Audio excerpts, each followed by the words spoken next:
এখন কিন্তু আস্তে আস্তে দেখা যাচ্ছে এই সাপের বিষ নিয়ে মানুষ ছেলে খেলা শুরু করেছে, হয়। নেশাও করছে মানুষ।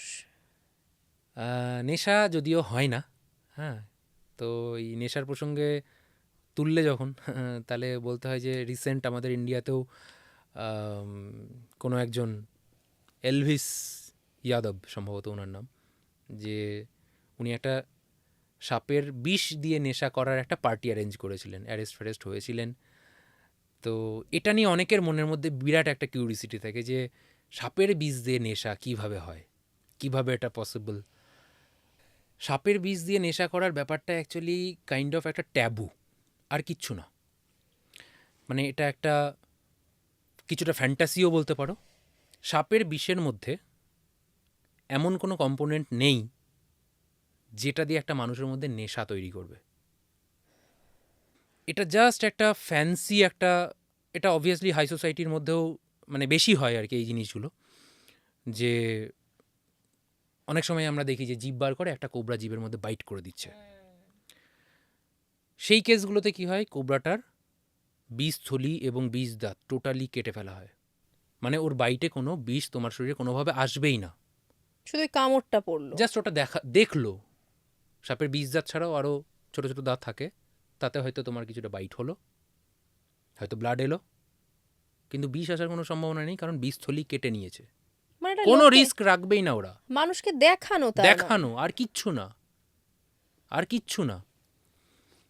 আর এইগুলো দেখবে ম্যাক্সিমাম ক্ষেত্রে কি হয়, তার আগে মানুষ অলরেডি ড্রাঙ্ক হয়ে যায় বা বিভিন্নভাবে অলরেডি নেশাগ্রস্ত হয়ে যায়, তারপর ওই ব্যাপারটা একটা কাজ করে যে আমি কোবরার বাইট নিচ্ছি। এটা জাস্ট একটা মেন্টাল একটা মানসিক ব্যাপার, আর কিচ্ছু না।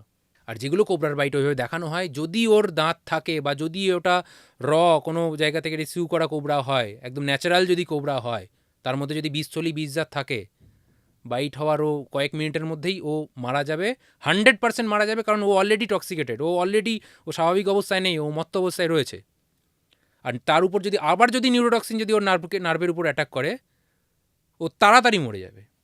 মানে এটা কিন্তু জানার মতন একটা বিষয়। একদমই তাই। আর বেশিরভাগ ক্ষেত্রে কি হয়, যে কোবরা না কোনো নন ভেনেমাস সাপ নিয়ে নেওয়া হয়, সেগুলো দিয়ে বাইট করানো হয়। এটা ট্যাবু, একটা মেন্টাল একটা ব্যাপার, মানসিক একটা বিকৃতি বলতে পারো, আর কিচ্ছু না।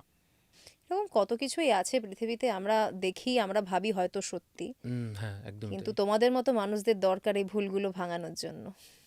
চেষ্টা করে যায় যতটা সম্ভব, কিন্তু সাপ বিষয়টাই এমন ভয় ভয় তৈরি করেছে, এবং সেই ভয়টাকে কাজে লাগিয়ে কিছু মানুষ এমনভাবে তাদের ব্যবসা ফেঁদে রেখেছে। সে ভণ্ড সাপুরিয়া বলো বা ভণ্ড ওঝাগুনিন বলো, তো সেই জায়গা থেকে, ওই রুট লেভেল থেকে সেই অবিশ্বাসটাকে, সেই মিথটাকে, সেই কুসংস্কারটাকে, সেই মানে অশিক্ষাটাকে বের করে আনাটা খুব টাফ।